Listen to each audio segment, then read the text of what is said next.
오늘 저희가 나누는 베드로전서 2장 9절과 10절 말씀은 지난주에 이어서 2장 1절부터 이어지는 말씀의 결론부가 되겠습니다. 하나님께서 우리를 택하셔서 하나님 백성 삼아주신 것이 얼마나 귀한가. 그래서 거룩한 나그네로 살아가는 우리의 삶이 어떤 말은 버려야 하고 어떤 말은 사모해야 한다. 그래서 버려야 할, 사모해야 할 말에 대해서 나누고요. 그리고 우리를 신령한 제사를 드릴 거룩한 제사장으로 삼아 주셨음에 대해서 말하면서 6절부터 말씀을 보시면 성경에 기록되었으되 보라 내가 택한 보배로운 모퉁이 돌을 시온에 두노니 그를 믿는 자는 부끄러움을 당하지 아니하리라. 보배로운 모퉁이 돌, 이것이 믿지 아니하는 자에게는 오히려 7절에 건축자들이 버린 그 돌이 모퉁이의 머릿돌이 되고 또한 부딪히는 돌과 걸려 넘어지게 하는 바위가 되었다. 믿지 않는 자들에게는 버린 돌이요 부딪히는 돌이요 걸려 넘어지게 하는 바위가 됩니다. 예수님을 믿는 자들에게는 가장 보배로운 모퉁이 돌이지만 예수님을 믿지 않는 자들에게는 걸려 넘어지게 하는 돌이고 부딪히는 돌이다, 이렇게 말씀을 하고 있습니다. 그래서 이 말씀에 순종하지 않는 자들, 믿지 않는 자들과는 대조되게 오늘 결론의 말씀 9절에서는 그러나 너희는 택하신 족속이요, 이렇게 시작을 합니다. 지금 베드로는 어디에다가 이 말씀을 전하고 있냐 하면 1장 1절에서 본도, 갈라디아, 갑바도기아, 아시아와 비두니아에 흩어진 나그네들에게 보내고 있습니다. 소아시아 지역, 지금 터키 지역, 여기에 흩어져 있는 하나님의 자녀들에게 편지를 보내면서 지금 예수님을 믿는 믿음 때문에 박해가 한창 고조되고 있는 시기에 우리가 믿는 예수님이 얼마나 보배로운지를 설명한 다음에 이 보배로운 예수님이 모두에게 보배로운 것은 아니다. 이 예수님이 모두에게 모퉁이 돌로서 여겨지진 않더라. 믿지 않는 자, 말씀에 순종하지 않는 자들은 이 돌이 쓸모없는 돌이라서 버리거나 아니면 이 돌이 부딪히는 돌이요 걸려 넘어지게 하는 바위가 된다. 그런데 너희들은 택하신 족속이다, 이렇게 설명을 하는 겁니다. 이게 굉장한 거죠. 하나님께서 정하신 바에 대해서는 솔직히 이해가 다 되진 않습니다. 여기 8절 끝에 보시면 그들이 말씀을 순종하지 아니함으로 넘어지나니 이는 그들을 이렇게 정하신 것이라. 그러나 너희는 택하신 족속이요. 하나님께서 정하시는 것에 대해서는 잘 모르고 이해가 되지 않죠. 하나님께서 이들은 이렇게 정하시고 저들은 저렇게 정하셔서 택하시고 또 택하지 않으시고 라고 하는 하나님의 주권에 대해서는 우리의 이성으로 다 이해하기는 어렵습니다. 그리고 하나님께서 어떻게 택하시는지 조건을 성경에서 또 보여주지도 않아요. 다만 택하신 이유는 하나님께서 너희를 사랑하시기 때문이요. 뭔가 구별되거나 우리가 다른 사람보다 더 잘났거나 그들보다 더 착하거나 우리가 외모적으로나 아니면 집안적으로 무엇이 더 뛰어나서 택한 것이 아니라 하나님께서 하나님의 정하신 대로 택하셨다라는 것이 택함받은 하나님의 백성들의 입장에서는요, 정말 그 은혜를 찬양할 수밖에 없는 겁니다. 이것이 오늘 우리에게 가르쳐 주는 거예요. 그러나 너희는 택하신 족속이요. 보배로운 모퉁이 돌로서 우리가 믿고 있는 이 믿음이 얼마나 귀한 건지 아느냐. 정말 불에서 없어지지 않은 금보다도 더 귀한 믿음, 정말 살아있는 소망을 우리에게 주시고 영원한 기업을 주시며 하나님의 능력으로 보호받을 수 있는 믿음을 가지게 된 것은 하나님께서 택하셨기 때문이다 라고 우리에게 말씀해 주는 겁니다. 그래서 이 말씀을 나누는 성도들은요, 사실은 감격이 되는 거예요. 와, 왜 나를 택하셨을까? 이유를 모르겠어요. 하나님께서 왜 나를 택하셔서 그의 족속 삼아 주셨는가? 조건을 찾을 수가 없어요. 하나님의 정하심에 대해서 다 알 수도 없고 다 이해할 수도 없고 나에게서 뭔가 조건을 찾아낼 수도 없고, 다만 하나님께서 나를 버리지 아니하시고 택하셨다라는 것 자체가 우리에게 얼마나 큰 은혜가 되는지 그 하나님의 은혜를 찬미하게 되는 거죠. 이 택하신 족속이라는 겁니다. 이 족속은 혈통을 따라 되지 않습니다. 아브라함, 이스라엘 혈통을 따라서 되는 것이 아니고요. 아니면은 뭐 더 우리가 가진 뼈대 있는 집안의 혈통을 따라서 되는 것도 아닙니다. 인종과 민족을 뛰어넘어서 오직 예수 그리스도 안에서 택함 받은 자들은 남녀노소, 자유인이든지 종이든지 헬라인이든지 유대인이든지 모든 족속과 상관없이 혈통의 족속을 뛰어넘어 오직 예수님 때문에 한 족속이 됩니다. 메시아 족속들, 그리스도인들이 되는 거죠. 너희가 바로 택하신 족속이다. 우리를 택하신 하나님의 은혜를 찬송합시다. 정말 우리가 이성적으로 다 이해할 수는 없는 이 상황 속에서 나를 왜 택하셨는지 나도 이해가 되지 않는데 오늘 우리에게 주시는 말씀은 너희는 바로 택하신 족속이다라는 것, 이 사실로 인하여서 우리는 평생토록 하나님을 찬양해도 그 은혜를 다 찬양할 수가 없죠. 너희는 택하신 족속이요. 정말 위대한 선언인 겁니다. 그뿐 아니라 왕 같은 제사장들이요 거룩한 나라요 그의 소유가 된 백성이다. 이 선언에 대해서는 우리가 조금 더 알기 위하여 출애굽기 19장 말씀을 잠깐 살펴보고 다시 본문으로 오겠습니다. 출애굽기 19장 말씀을 가시면요. 출애굽기 19장 이 내용은 출애굽 백성들이 시내산에 섰을 때의 내용입니다. 출애굽기 19장 4절부터 제가 읽겠습니다. 내가 애굽 사람에게 어떻게 행하였음과 내가 어떻게 독수리 날개로 너희를 업어 내게로 인도하였음을 너희가 보았느니라. 하나님의 구원하심에 대해서 이들 가운데 선언하시고 5절 세계가 다 내게 속하였나니 너희가 내 말을 잘 듣고 내 언약을 지키면 너희는 모든 민족 중에서 내 소유가 되겠고 소유 나오죠. 그리고 6절 너희가 내게 대하여 제사장 나라가 되며 여기서 제사장 나라는 제사장 왕국을 말하는 겁니다. 이것이 왕 같은 제사장이요로 나중에 바뀌고요. 거룩한 백성, 이 백성이라는 것이 거룩한 나라의 의미입니다. 그러니 이 베드로가 흩어진 나그네들에게 너희가 택하신 족속이요 왕 같은 제사장이요 거룩한 나라요 하나님의 소유된 백성이니 라고 할 때에는 출애굽기 19장의 이 말씀을 염두에 둔 것으로 볼 수가 있겠죠. 하나님께서 이스라엘 백성들을 인도하셔서 이들 가운데 이렇게 선언하시는 겁니다. 너희는 내 소유야. 모든 민족 중에서 내 소유야. 특별히 내 소유가 되겠고라는 이 출애굽기의 말씀은 너희가 내 보배가 될 거야. 내 보물이 될 거야 이런 뜻이에요. 모든 세계가 다 내게 속해 있고 모든 민족이 다 내 것이지만 그 중에서 특별히 너희를 내 보물로 뽑아 세운 거야 라고 말씀하시는 거죠. 하나님께서 이들을 보배로운 백성으로 내 소유가 되겠고 그리고 너희가 내게 대하여 제사장 왕국, 제사장 나라가 될 것이다. 이것은 하나님께서 이스라엘 백성들에게 주시는 사명입니다. 제사장의 역할은 하나님과 죄인들의 사이를 연결해주는 중보 역할을 하는 거죠. 그런데 이 이스라엘이 바로 그런 역할을 할 거야. 모든 민족과 모든 세계가 내게 속했는데 내가 이스라엘 너네들을 특별히 나의 보배 삼아서 너희로 하여금 하나님을 알게 하여 이 수많은 족속들과 멸방과 민족들이 이스라엘의 하나님을 알아 이스라엘의 하나님께로 돌아오게 할 수 있는 그런 역할로서 너희를 세우는 제사장 왕국이 되게 할 거야. 그래서 이 이스라엘 자체가 하나님을 선포하고 선언하는 그런 나라와 왕국인 겁니다. 그래서 이스라엘을 보면 다른 신을 섬기며 우상에게 절하던 자들이 참신이신 하나님께로 돌아오게 할 수 있는 그런 제사장 역할을 하는 거죠. 그런데 이것을 실패하는 거죠. 오히려 제사장 역할을 해야 될 이스라엘 백성이 다른 민족의 신을 섬기니까요.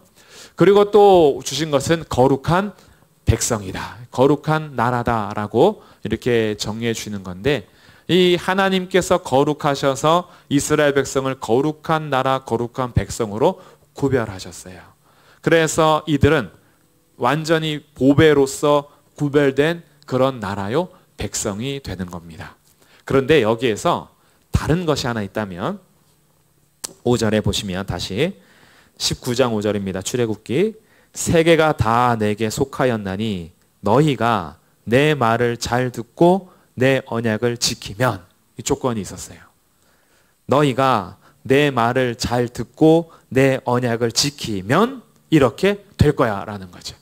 세계가 다 내게 속해 있다. 그런데 너희가 나와의 언약을 잘 지키면 너희가 내 말을 잘 들으면 그러면 내 소유 제사장 왕국 거룩한 백성이 될 거야 라고 주님께서 이스라엘 자손들에게 말씀하셨어요. 그리고 보란듯이 실패합니다. 하나님의 언약을 보란듯이 깨뜨리고 하나님의 말씀을 보란듯이 어기죠. 여호와의 목전에서 여호와를 떠납니다. 여호와의 눈앞에서 온갖 범죄를 저지릅니다. 하나님이 보고 계시고 알고 계시고 듣고 계심에도 불구하고 기도할 때마다 너희와 가까이 한 나라가 어디 있느냐? 내가 너희가 특별해서가 아니라 내가 사랑해서 너희를 선택하여서 너희가 강해서가 아니라 약하기 때문에 오히려 약한 너희들을 통하여서 하나님의 위대하심을 보이는데 이스라엘은 오히려 하나님과의 언약을 파기해버리고 하나님의 말씀을 듣지 않고 자기의 갈 길을 따라서 뿔뿔이 흩어지는 역사를 우리는 보게 됩니다. 그런데 베드로가 오늘 이 말씀을 선언하는 거예요. 다시 베드로전서 본문으로 오겠습니다. 베드로전서 2장 9절 그러나 너희는 택하신 족속이요 왕같은 제사장들이요 거룩한 나라요 그의 소유가 된 백성이니. 자, 여기에서는 하나가 없어졌죠. 너희가 내 말을 잘 듣고 내 언약을 지키면 이거 없이 그냥 지금이 흩어진 나그네들에게 선언하고 있어요. 그 이유가 무엇일까? 다시 1장을 보시면요. 1장 1절 2절입니다. 흩어진 나그네들이 어떤 사람들이었냐? 2절에 곧 하나님 아버지의 미리 아심을 따라 성령이 거룩하게 하심으로 순종함과 예수 그리스도의 피뿌림을 얻기 위하여 택하심을 받은 자들. 자, 이들의 택하신 족속이 된 것은 이들이 하나님의 말씀을 잘 듣고 언약을 지켜서가 아니라 실패한 이 땅 가운데 하나님의 미리 하심과 성령님의 거룩하게 하심과 예수 그리스도의 피 뿌리심으로 그들을 택하시고 깨끗하게 하신 거죠. 이들이 왕같은 제사장, 거룩한 나라, 하나님의 소유단 백성이 된 것은 하나님의 은혜였던 겁니다. 그래서 하나님께서요, 이들에게 다시 한번 계속 말씀하시는 거예요. 1장 18절부터 보시면 너희가 알거니와 너희 조상이 물려준 헛된 행실에서 대속함을 받은 것은 이스라엘의 백성들을 따라서 또한 이방인들은 이방의 조상을 따라서 계속해서 이들이 물려받은 것은 헛된 행실입니다. 근데 여기에서부터 대속함을 받은 것은 은이나 금같이 없어질 것으로 된 것이 아니요 19절 오직 흠없고 점없는 어린 양 같은 그리스도의 보배로운 피로써 된 것이다. 23절 너희가 거듭난 것은 썩어질 씨로 된 것이 아니요 썩지 아니할 씨로 된 것이니 항상 있고 살아있는 하나님의 말씀으로 되었느니라. 하나님께서 우리의 마음을 새롭게 하시고 우리의 심령을 새롭게 하시며 우리를 새로운 피조물로 삼아주신 거예요. 하나님과 예수 그리스도 성령님의 사역이 우리로 하여금 완전히 우리를 변화시킨 거죠. 그래서 우리는 그 은혜를 찬양하게 되는 겁니다. 왜 나 같은 자를 택하셨는지 나에게서는 조건을 찾을 수가 없어요. 그리고 왜 나 같은 자를 선택하셔서 주의 백성 삼아주셨는지 사실 모르겠어요. 그런데 주님이 그렇게 하셨대요. 주님이 그렇게 하셔서 우리가 예수 그리스도를 믿음으로 고백하게 하셨습니다. 예수 그리스도의 그 피뿌림이 나를 위한 것이라는 걸 믿게 하셨어요. 예수님께서 십자가에서 죽으시고 부활하신 그 사건이 나를 위한 하나님의 역사라는 것을, 나를 그토록 사랑하셔서 주신다라는 것을, 그래서 내가 그분을 온전히 믿는다라고 고백하게 하신 겁니다. 그래서 여기서 선언하는 거예요. 흩어진 나그네 너희들은 택하신 족속이요 왕같은 제사장들이요 거룩한 나라요 그의 소유가 된 백성이다. 얼마나 위대한 선언인지요. 하나님의 말씀을 잘 듣고 언약을 지킨다 그것이 조건이다라고 했으면 우리들에게서도 떨어져 나갈 사람이 얼마나 많겠습니까? 그런데 주님이 그 언약을 인간 편에서는 끊임없이 파기했는데 하나님 편에서는 한 번도 파기하지 않으시고, 인간은 끊임없이 불신실했는데 하나님은 한 번도 그러지 않고 신실하시게, 모든 역사 속에서 하나님은 약속하신 대로, 언약하신 대로 신실하고 진실하시게 주님께서는 이 땅에 오시어 주의 정하신 자들, 택하신 자들을 위하여 자신의 모든 것을 주셨습니다. 그리고 우리를 그렇게 왕같은 제사장, 거룩한 나라, 하나님 소유가 된 백성으로서 삼아 주셨어요. 이렇게 삼은 이유가 무엇이냐? 우리가 그저 우리의 자존감을 높이기 위해서, 우리가 영혼 구원 받았음에 대해서 안심하며 살기 위해서, 사실 우리를 그렇게 부르신 이유가 9절 하반절에 나옵니다. 이는 너희를 어두운 데서 불러내어 그의 기이한 빛에 들어가게 하시니에 아름다운 덕을 선포하게 하려 하심이라. 아멘. 우리를 어두운 데서 불러내어 그 기이한 빛에 들어가게 하시니, 하나님 예수 그리스도 성령님의 그 아름다우심, 하나님의 그 아름답고 놀라우심을 함께 선포한다, 찬송하게 하려는 것이 목적입니다. 하나님께서 하나님의 백성들을 창조한 목적, 그들이 하나님의 영광을 찬미하게 하려는 것.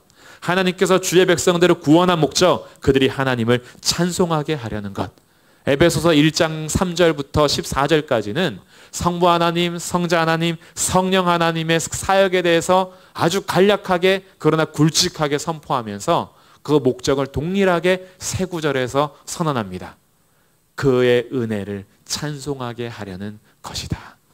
그 은혜, 영광, 그것을 찬송하게 하기 위하여서 주님께서는 우리를 그렇게 백성 삼아 주셨어요. 우리들이 어디에 거하든지 무엇을 하든지 하나님께서 나를 하나님 자녀 삼아 주셨음에 대해서, 나를 왕같은 제사장으로 삼아 주셨음에 대해서, 나를 거룩한 나라와 주의 소유된 백성으로 삼아 주셨음에 대해서 우리가 이것을 알 때마다 나 같은 자를 구원하신 하나님의 아름다우신 은혜와 하나님의 그 놀라우신 일을 찬송하며 예배하는 거죠. 그리고 이 찬송과 예배는 아직 믿지 않는 자들에게는 전도하는 선포가 되는 겁니다. 이것이 우리를 백성 삼아 주신 거예요. 하나님을 예배하는 이스라엘 백성들이 예배하지 않고 헛된 우상과 헛된 것에 절하며 예배하는 수많은 다른 민족들에게 사실은 하나님을 선포하는 예배가 되고 이들에겐 전도가 되어야 했던 것처럼, 오늘 하나님의 백성들인 우리를 통하여서 우리는 오직 유일하신 하나님만을 예배하고 오직 한 분이신 예수 그리스도만을 의지하면서 살아가는 우리의 삶이, 우리의 행실이, 우리의 말이 하나님께는 찬송이요 믿지 않는 저들에게는 하나님의 복음을 선포하는 전도가 되어야 한다는 사실, 이것이 우리를 어두운 데서 불러내어 그의 기이한 빛에 들어가게 하시니에 아름다운 덕을 선포하게 하려 하심이라. 이것이 우리에게 주신, 다시 우리에게 회복시켜 주신 사명이요 우리의 존재라는 겁니다. 이스라엘이 실패했던 것, 참 이스라엘이신 예수님께서 오셔서 완성하셨어요. 이스라엘이 완전히 파기했던 것, 주님은 한 번도 파기하지 않으시고 참 이스라엘로 그의 언약을 신실하게 지키셨어요. 그리고 그 예수 그리스도의 핏부림으로, 그의 피로, 보배로운 피로 구속함을 받은 하나님의 백성들은 그의 안에서 하나님의 아름다운 덕을 선언하고 선포하고 찬송하며 예배하며 전도하는 그런 사명으로, 존재로 다시 한번 지음을 받게 된 것입니다. 그래서 10절은 이렇게 다시 한번 말해줍니다. 너희가 전에는 백성이 아니더니. 우리가 처음부터 백성이 아니었어요. 우리가 하나님의 백성이 된 것은 정말 놀라운 은혜입니다. 거듭남에 대해서는요, 이것은 어머니 모태에서부터 태어나는 그런 출생이 아니라 하늘에서부터 태어나야 하는 것으로서 이것은 하나님께로부터 난 자들, 전에는 그런 백성이 아니었어요. 그 누구도 그렇게 태어나지 않습니다. 하나님께서 그에게 다시 생명의 씨를 공급하셔서 그를 썩어질 씨로가 아니라 영원토록 항상 있는 말씀으로 우리를 새롭게 하신 거죠. 그래서 전에는 백성이 아니더니 이제는 하나님의 백성이요. 전에는 긍휼을 얻지 못하였더니 이제는 긍휼을 얻은 자니라. 모세에게도 말씀하십니다. 내가 긍휼히 여길 자는 긍휼히 여기고 그러지 않을 자는 내가 그러지 않을 거야. 근데 주님이 우리를 긍휼히 여기셨어요. 하나님께서 우리를 불쌍히 여기셨어요. 하나님께서 우리에게 자비를 베푸셨어요.